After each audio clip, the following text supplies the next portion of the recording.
तो दोस्तों, मान लो कि पति ने अपने मेहनत से प्रॉपर्टी बनाई, अपनी मेहनत करी, प्रॉपर्टी बनाई, मतलब जमीन ली, घर लिया, और पति जो है वो गुजर गया। अब वो जो प्रॉपर्टी है, वो प्रॉपर्टी पे पत्नी का पूरा अधिकार हो सकता है क्या, या नहीं होता है? इसका जवाब सुप्रीम कोर्ट ने दिया है। सुप्रीम कोर्ट ने अपना फैसला लेते हुए बोला है कि पत्नी का पूरा अधिकार नहीं हो सकता है पति के प्रॉपर्टी पर, अगर पति ने अपने विल में कुछ अलग टर्म्स लिखे हो तो। ऐसा सुप्रीम कोर्ट ने क्यों बोला है, करते हैं हम उस बारे में डिटेल में बातचीत। मैं आपको लेके चलता हूं उसी केस की तरफ जिस केस का फैसला लेते हुए सुप्रीम कोर्ट ने ये बातें बोली है। तो इसके पहले मेरा इंट्रोडक्शन, मेरा नाम है राकेश और आप मुझे देख रहे हो टैक्स जंक्शन पे। मैं आपको रिक्वेस्ट करूंगा कि आप मेरे चैनल को सब्सक्राइब करिएगा, क्योंकि यहाँ पे मैं सिर्फ और सिर्फ इंपॉर्टेंट अपडेट्स ही देते रहता हूं। तो चलते हैं हम वो केस की तरफ कि सुप्रीम कोर्ट ने ऐसा फैसला क्यों लिया था। तो ये वो केस है। यहाँ पे एक सुप्रीम कोर्ट जो है उन्होंने फैसला लिया है, ये वाला केस है। ये केस का एक्चुअली मुद्दा क्या था? तो ये केस में थे, एक कैरेक्टर थे जिनका नाम था तुलसीराम। तुलसीराम जो थे उन्होंने अपनी विल बनाई थी। अब तुलसीराम जो है उन्होंने विल बनाई थी 15 अप्रैल 1968 को। विल बनाने के कुछ समय बाद तुलसीराम गुजर गए। वो गुजर गए थे 17 नवंबर 1969 को। अब हो गया है 50 साल से ज्यादा समय, हाफ सेंचुरी लौट गई है, लेकिन विल जो है अपने अंतिम अंजाम तक नहीं पहुंची है। वो इसलिए नहीं पहुंची है क्योंकि तुलसीराम की पत्नी जो है वो भी वो प्रॉपर्टी में हिस्सा मांग रही थी, और दूसरी तरफ बेटा जो है वो भी प्रॉपर्टी में हिस्सा मांग रहा था। तो इसीलिए ये केस पहुंच गया था सुप्रीम कोर्ट। अब एग्जैक्टली विल में ऐसा क्या लिखा था, करते हैं उस बारे में बातचीत। तो विल जो थे तुलसीराम जी ने बनाई थी, उसमें उन्होंने प्रॉपर्टी के दो हिस्से करे थे। 50-50% हिस्से करे थे। पहला हिस्सा मिलने वाले था पहले पत्नी के बेटे को, दूसरा 50% हिस्सा मिलने वाले था दूसरे पत्नी को। ऐसा उन्होंने विल में डिक्लेरेशन दिया था। पहली पत्नी थी, उनको एक बेटा और चार बेटी थी, और दूसरी पत्नी थी, उनको सिर्फ और सिर्फ एक बेटी थी। अब उन्होंने ऐसा विल किया था कि जो प्रॉपर्टी है उसमें 50-50% का बंटवारा होगा। प्रॉपर्टी का आधा हिस्सा पहले पत्नी के बेटे को जाएगा, और दूसरा हिस्सा जो है वो राम देवी नामक उनकी दूसरी पत्नी को जाएगा। ऐसा उन्होंने विल बनाया हुआ था। विल में दोनों के लिए अलग अलग कंडीशंस रखे थे। मतलब उन्होंने क्या बोला था कि बेटा को जो 50% हिस्सा दिया है, उसका बेटा जो है पूरा का पूरा अधिकारी हो जाता है। वो प्रॉपर्टी के साथ जमीन है या फिर जो भी घर है उसके साथ कुछ भी कर सकता है, बेच सकता है, ट्रांसफर कर सकता है, जो करना चाहे कर सकता है। लेकिन पत्नी जो है उनके लिए उन्होंने जो विल लिखा था राम देवी के लिए, वहां पे उन्होंने लिखा था कि पत्नी जो है वो प्रॉपर्टी को अपने जिंदगी भर के लिए एंजॉय कर सकती है, लेकिन वो प्रॉपर्टी जो है उसको वो कहीं ट्रांसफर नहीं कर सकती। प्रॉपर्टी जो है उसको वो किसी थर्ड पार्टी के अधिकार उसमें क्रिएट नहीं कर सकती। मतलब मॉर्गेज नहीं दे सकती उस प्रॉपर्टी को, कहीं गिरवी नहीं रख सकती जमीन को। ऐसी बातें उन्होंने अपने पत्नी के लिए बोली थी। मतलब पत्नी को प्रॉपर्टी को बेचना वगैरह कुछ भी अलाउड नहीं था, प्रॉपर्टी के टुकड़े करना अलाउड नहीं था, प्रॉपर्टी को कहीं गिरवी रखना भी अलाउड नहीं था। वही बेटा को पूरे के पूरे अधिकार दिए हुए थे। इसमें और भी एक क्लॉज था कि जब पत्नी राम देवी जब गुजर जाती है, तो ये जो प्रॉपर्टी राम देवी के नाम पे 50% रखी है, वो पूरी की पूरी प्रॉपर्टी जो है वो बेटा को मिलने वाली है, जो पहले पत्नी का बेटा है उसको मिलने वाली है। ऐसा ये विल में क्लियरली लिखा था। लेकिन प्रॉब्लम क्या था कि राम देवी जो थी उनको एक बेटी थी, उनको भी बट ऑब्वियस है अपने बेटी के भविष्य की भी चिंता ऑब्वियसली रहने वाली थी। तो वैसा ही आगे चल के होता हुआ हमें नजर आया, क्योंकि राम देवी ने ये प्रॉपर्टी जो है वो किसी और को बेची थी, उसमें से कुछ हिस्सा किसी और को बेचा था, फिर किसी और के अगेंस्ट उन्होंने लीज क्रिएट किया था। ऐसे बहुत सारी चीजें हुई, हमें उसमें पढ़ना नहीं है क्योंकि ये बहुत बड़ा वीडियो बन जाएगा। तो राम देवी ने ऐसे ही करती आ रही थी।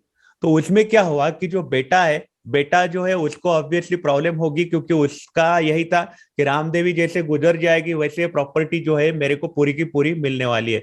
लेकिन राम देवी क्या करने लगी कि ये प्रॉपर्टी को उन्होंने बेच डाला, किसी और के नाम पे उन्होंने ट्रांसफर कर डाला, ऐसा उन्होंने कर दिया था। अब बेटा जो है उसका ये था कि विल में अलग मुद्दे लिखे हैं, लेकिन राम देवी जो है कुछ अलग चीजें कर रही है। राम अपने पत्नी के अधिकार में कर रही थी, और बेटा जो है व्हील को नजर में रखते हुए कर रहा था।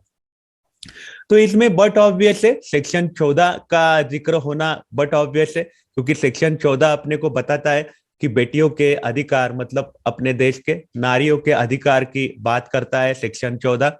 तो सेक्शन 14 में ऐसा बोला गया है कि अपने देश की फीमेल हिंदू, महिला हिंदू जो है वो एब्सोल्यूट ओनर तभी होगी प्रॉपर्टी की मालकिन जो है हिंदू महिला कब होगी, इसकी उन्होंने डेफिनेशन दी है सेक्शन 14 में।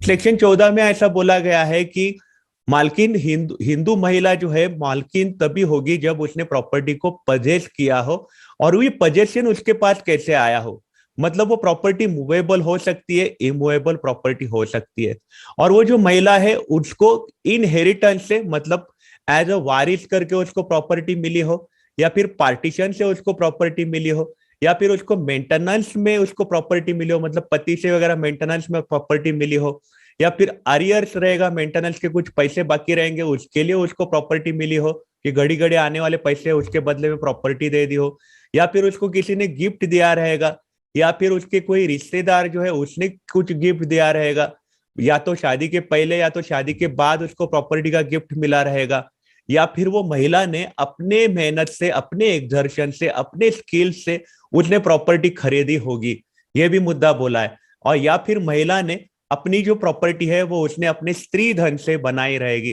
तो वो प्रॉपर्टी का पूरा अधिकार वो महिला का होता है।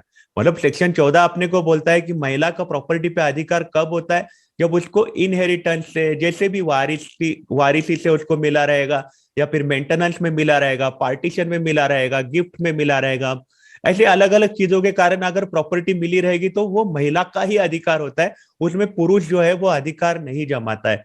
ऐसी बातें सेक्शन 14 में बोली है। लेकिन इसमें इंपॉर्टेंट सेक्शन आता है सेक्शन 14 का, सेक्शन 14(2).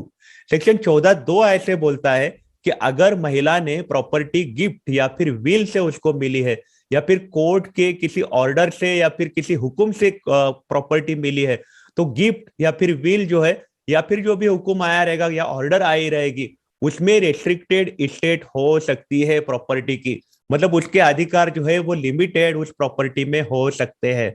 मतलब दो टाइप की प्रॉपर्टी है, उनको सीधा का सीधा वारिस से मिली है या फिर गिफ्ट में मिली है, वो एक प्रॉपर्टी है, या फिर दूसरी जो है जिसमें गिफ्ट से, विल से अगर प्रॉपर्टी मिली है लेकिन उसमें रेस्ट्रिक्टेड स्टेट हो सकती है, महिला उस प्रॉपर्टी में पूरा अधिकार नहीं जमा सकती है, ऐसा सेक्शन 14(2) बोलता है। तो सेक्शन 14(2) इंसर्ट करने का मतलब ही वो था कि गिफ्ट और विल से अगर महिला को प्रॉपर्टी मिलती है तो उसमें रेस्ट्रिक्टेड स्टेट हो सकती है, मतलब उसमें लिमिटेशंस आ सकते हैं, महिला जो है वो प्रॉपर्टी का एंजॉय कर सकती है लेकिन वो प्रॉपर्टी को बेच नहीं सकती है, प्रॉपर्टी को कहीं गिरवी नहीं रख सकती है, वो प्रॉपर्टी को सिर्फ एंजॉय कर सकती है अपने लाइफ टाइम के लिए, वो बाद में अपने किसी वारिस को ट्रांसफर भी नहीं कर सकती है, ऐसा भी वो विल में लिखा हुआ हो सकता है, रेस्ट्रिक्टेड स्टेट हो सकता है अगर गिफ्ट या फिर विल से वो प्रॉपर्टी मिली है तो। ऐसी बात ये सेक्शन 14(2) में करी हुई है। तो इसी का आधार सुप्रीम कोर्ट ने अपने फैसला लेते हुए लिया है, ऐसा हमें नजर आया, क्योंकि प्रॉपर्टी कोई भी हो सकती है, महिला ने अपने मेहनत से ली है तो बट ऑब्वियस है उसकी है, लेकिन महिला को किसी और से गिफ्ट या विल में मिली है, विल में अगर कुछ मुद्दे लिखे रहेंगे तो वो लिमिटेड स्टेट हो सकती है, ऐसा सेक्शन 14(2) बोलता है। तो इसी के चलते ये जो विल जो थी, विल में इंपॉर्टेंट बातें तो यही बोली थी कि राम देवी को लेके विल जो बनाई थी, वहां पे तुलसीराम जी जो थे उन्होंने ऐसा बोला था कि राम देवी जो है ये प्रॉपर्टी से इनकम बना सकती है, अपने प्रॉपर्टी, अपने जब तक जिंदा है अपने मेंटेनेंस के लिए वो इनकम बना सकती है, लेकिन प्रॉपर्टी जो है उसको बेच के इनकम नहीं बना सकती, मतलब प्रॉपर्टी को रेंट पे दे सकती है, जो भी उसको किसानों को रेंट पे दे सकती है, अगर जमीन है तो घर को रेंट पे दे सकती है, जो करना है कर सकती है, उसको सिर्फ अपना मेंटेनेंस करना है, पूरी की पूरी प्रॉपर्टी उसको नहीं बेचनी, मतलब अपने उसके जो डेली के खर्चे है उसके लिए ये प्रॉपर्टी उसके नाम पे करी हुई थी, प्रॉपर्टी पे अधिकार तुलसीराम जी ने नहीं दिया था राम देवी को, ये यहाँ पे एकदम क्लियर नजर आ रहा था। और बाद में जो था कि विल में एकदम क्लियर लिखा था कि ये प्रॉपर्टी की जो ओनरशिप है वो पूरी की पूरी मिलने वाली है पहले पत्नी के बेटा को मिलने वाली है जैसे ही रामदेवी गुजर जाती है। तो राम देवी अगर तुलसीराम के पहले अगर गुजर जाती, अगर उल्टा होता था, राम देवी पहले ही गुजर जाती, तो ऐसा ही होने वाला था, वो प्रॉपर्टी पूरी की पूरी क्या है, वो पहले पत्नी के बेटा के नाम पे जाने वाली थी। ये बात सुप्रीम कोर्ट बोलते हुए नजर आए। और यहाँ पे ऐसा बोला गया कि तुलसीराम जो है उनको 6 बच्चे थे, इस पे अपन ने बात कर चुके। तो इंपॉर्टेंट यहाँ पे हमें नजर आ रहा है कि सेक्शन 14(2) जो है वो अपने को कुछ चीजें की जानकारी देता है। आगे सुप्रीम कोर्ट जो है विधवाओं के अधिकार की भी बात करते हुए नजर आए। विधवाओं के अधिकार क्या क्या हो सकते हैं? तो विधवाओं के अधिकारों में सबसे पहला अधिकार ये होता है कि हिंदू वुमन जो है उसका अधिकार होता है कि वो मेंटेनेंस का अधिकार होता है।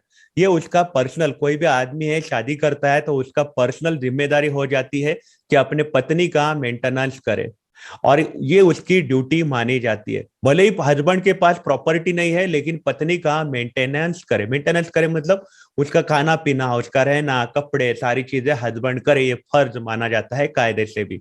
अगर हस्बैंड के पास प्रॉपर्टी है तो हस्बैंड अगर गुजर जाता है तो विधवा जो है, विधवा को जो मेंटेनेंस है वो प्रॉपर्टी के माध्यम से मिलना चाहिए। जो भी पर इंसान उस खानदान में प्रॉपर्टी का अधिकार ले रहा है वो इंसान की जिम्मेदारी है कि वो विधवा जो है उसका मेंटेनेंस करे। वो कायदे से वो बंधन उस आदमी पे आ जाता है। मतलब कोई आदमी गुजर गया, उसकी पत्नी विधवा है, लेकिन वो आदमी गुजरने के बाद वो प्रॉपर्टी पे किसी और का अधिकार आ गया कायदे से, तो फिर वो प्रॉपर्टी मिलने वाले आदमी का एक्चुअली जिम्मेदारी है कि वो विधवा है उसका मेंटेनेंस करे। जो विधवा जो पत्नी है उसको एक्चुअली कोई भी अधिकार, मतलब प्रॉपर्टी का अधिकार नहीं नहीं है। एक्चुअली वो प्रॉपर्टी वो बेच नहीं सकती, अगर विल में नहीं लिखा है तो उसके नाम की अगर नहीं हो रही है प्रॉपर्टी, बेच नहीं सकती। लेकिन उनका अधिकार है कि वो प्रॉपर्टी के माध्यम से वो अपना मेंटेनेंस जो है वो क्लेम कर पाए। प्रॉपर्टी के माध्यम से वो अपना मेंटेनेंस एग्रीमेंट के माध्यम से या फिर कोर्ट के ऑर्डर के थ्रू वो अपना मेंटेनेंस जो है वो क्लेम कर पाए। मतलब विधवा का अधिकार होता है वो सिर्फ मेंटेनेंस का अधिकार होता है, पूरा प्रॉपर्टी पे अधिकार नहीं होता है अगर स्पेसिफिक उनके नाम पे प्रॉपर्टी नहीं करी गई है तो मेंटेनेंस जो है ये एक मैटर ऑफ मोमेंट है। मतलब इसका इंपॉर्टेंस है, अगर जॉइंट प्रॉपर्टी है, घर का एक जॉइंट प्रॉपर्टी है और वो प्रॉपर्टी बेच डाली, तो जो परचेसर है, जो प्रॉपर्टी खरीदने वाला है, उसका यहाँ पे फर्ज होता है कि जो विधवा है उसके लिए मेंटेनेंस की जिम्मेदारी उठाए। और ये मेंटेनेंस के अधिकार जो है विधवाओं के, ये अपने देश में कायदे जो है हिंदू लॉ पहले 1937 का था, 1946 का था, तब से ये आ रहे हैं और ये अपने देश में ये पुराने हैं। हिंदू महिलाओं के लिए ये अधिकार है कि हिंदू महिला को मेंटेनेंस लेने का पूरा अधिकार है, ऐसा ये कायदा बताता है अपने को। तो मेंटेनेंस का अधिकार जो है ये सोशल और साथ ही साथ पत्नी पति के साथ जो रिलेशन होता है इससे आ जाता है। तो ये जो अधिकार है, विधवा जो है वो अपने हाथ में सिर्फ मेंटेनेंस रख सकती है, लेकिन पर्सन जो है प्रॉपर्टी को जो सक्सीड करता है वो उसके लिए ड्यू अरेंजमेंट करे। मतलब कोई भी इंसान, अगर कोई पति गुजर जाता है और विधवा रहती है और वो प्रॉपर्टी पति के नाम की थी, विधवा वहां पे रह रही है, लेकिन कोई किसी और का अधिकार वो प्रॉपर्टी पे आ गया, तो वो अधिकार लेने वाले व्यक्ति की जिम्मेदारी है कि वो विधवा के लिए अलग से अरेंजमेंट करे ताकि विधवा का क्या है, मेंटेनेंस हो पाए। ये कायदा बोलता है, ऐसा सुप्रीम कोर्ट बोलते हुए नजर आए। मतलब यहाँ पे एक बात साफ हो गई है कि जो पार्लियामेंट है उन्होंने जो सेक्शन 14(2) बनाया था वो सिर्फ 2 चीजों के लिए बनाया था, गिफ्ट और विल। और ये गिफ्ट और विल में प्रॉपर्टी जो है वो हिंदू फीमेल जो है उसको सिर्फ मेंटेनेंस के लिए मिली है, तो वो प्रॉपर्टी को कवर करने के लिए सेक्शन 14(2) बोला गया था। तो इसमें कारण क्या होता है कि इससे हिंदू फीमेल जो है उसको जो अधिकार मिलते हैं वो लिमिटेड अधिकार मिल सकते हैं अगर विल में स्पेसिफिक ऐसा लिखा गया है। विल में स्पेसिफिक लिखा गया है कि लिमिटेड अधिकार है, आप प्रॉपर्टी को एंजॉय कर सकते हो, प्रॉपर्टी में रह सकते हो, प्रॉपर्टी को भाड़े से चढ़ा सकते हो, लेकिन प्रॉपर्टी पे आपका एब्सोल्यूट अधिकार नहीं होगा। आप वो प्रॉपर्टी को कहीं और बेच नहीं सकते, कुछ उसके अगेंस्ट कोई अधिकार या फिर वो प्रॉपर्टी को कुछ और कर नहीं सकते। ऐसा अगर बोला गया है, प्रॉपर्टी से इनकम कमाना है, कमा सकते हो आप, विल में अगर बोला गया है तो, लेकिन वो प्रॉपर्टी का आपको पूरा का पूरा अधिकार नहीं आता अगर पति ने विल में नहीं लिखा है स्पेसिफिक तो फिर पत्नी को पूरा का पूरा अधिकार नहीं आता है। तो यहाँ पे लिमिटेड स्टेट बनाई गई थी, जो पति थे उनके माध्यम से उन्होंने लिमिटेड स्टेट बनाई थी। जो तुलसीराम थे, उन्होंने तुलसीराम ने सारी की सारी केयर ली थी अपनी पत्नी जो है, जिसका मेंटेनेंस करना है, मतलब विधवा पत्नी का मेंटेनेंस के लिए उन्होंने सारी जिम्मेदारी उठाई थी। मरने के पहले पत्नी का मेंटेनेंस हो, मतलब राम देवी का मेंटेनेंस हो, इसलिए उन्होंने जिम्मेदारी बनाई थी। मतलब जो स्टेट से जो भी इनकम आएगा तो सारा का सारा राम देवी के पास जाएगा। लेकिन उनकी जो इच्छा थी मरने के पहले, वो इच्छा के माध्यम से वो बताते हुए नजर आए कि ये जो दूसरी पत्नी है राम देवी, इनको लिमिटेड लाइफ इंटरेस्ट के लिए प्रॉपर्टी दी जाएगी। मतलब बाद में जैसे ही वो गुजर जाती है, वो प्रॉपर्टी जो है वो बेटा को मिलने वाली है। तो इसीलिए सुप्रीम कोर्ट ने बोला कि यहाँ पे सेक्शन 14(2) आने वाला है, और ये सेक्शन 14(2) में राम देवी जो है उनको इस प्रॉपर्टी में अधिकार सिर्फ लाइफ इंटरेस्ट के लिए था, जब तक वो जिंदा है तब तक था। और बाद में प्रॉपर्टी जो है वो किसी और के पास नहीं जा सकती है, मतलब वो किसी और को ट्रांसफर नहीं कर सकती है। क्या हुआ था कि ये प्रॉपर्टी जो है राम देवी ने किसी और को बेची थी, और जिसको बेची थी वो भी गुजर गया, लेकिन उनके वारिस जो है उनको दिक्कतें आने लग गई थी, क्योंकि यहाँ पे जो पहले पत्नी का बेटा है वो प्रॉपर्टी पे अपना अधिकार मांगने लग गया था। और वहां पे रामदेवी की बेटी है वो भी अपने अधिकार मांगने लग गई थी, क्योंकि उन्होंने भी वो प्रॉपर्टी को कहीं और गिरवी रखा था, मॉर्गेज पे रखा था, कुछ प्रॉपर्टी बेची थी। बहुत सारे इसमें कॉम्प्लेक्स इश्यूज है, लेकिन ये सब हुआ था ये प्रॉपर्टी से। तो ये बेटा अधिकार जमा रहा था इसलिए, लेकिन ये जो जो लोगों ने रामदेवी से ये प्रॉपर्टी को खरीदा है, उनका ये प्रॉपर्टी पे अधिकार नहीं रहने वाला। अधिकार रहने वाला है उस बेटे का जिसके नाम का विल बनाया हुआ था तुलसीराम ने। तो ये फैसला सुप्रीम कोर्ट के माध्यम से आया। हमें यहाँ पे सीखने को इतना ही मिल रहा है कि अगर पति ने डीड बनाई है, विल बनाया है पति ने मरने के पहले, और विल में अगर उसने स्पेसिफिक अपने पत्नी को लिमिटेड अधिकार दिए हैं, तो फिर पत्नी जो है उसका पूरा का पूरा एब्सोल्यूट अधिकार पति के प्रॉपर्टी पे नहीं रहता। ऐसा हमें यहाँ पे समझ में आ रहा है। तो आपकी इस बारे में क्या राय है, मुझे आप कमेंट सेक्शन में जरूर बताइएगा। आप अपना ख्याल रखिएगा। अगर आप काम के लिए बाहर निकल रहे हो तो आप अपने आप को सैनिटाइज जरूर करिएगा। Take care, have a nice day.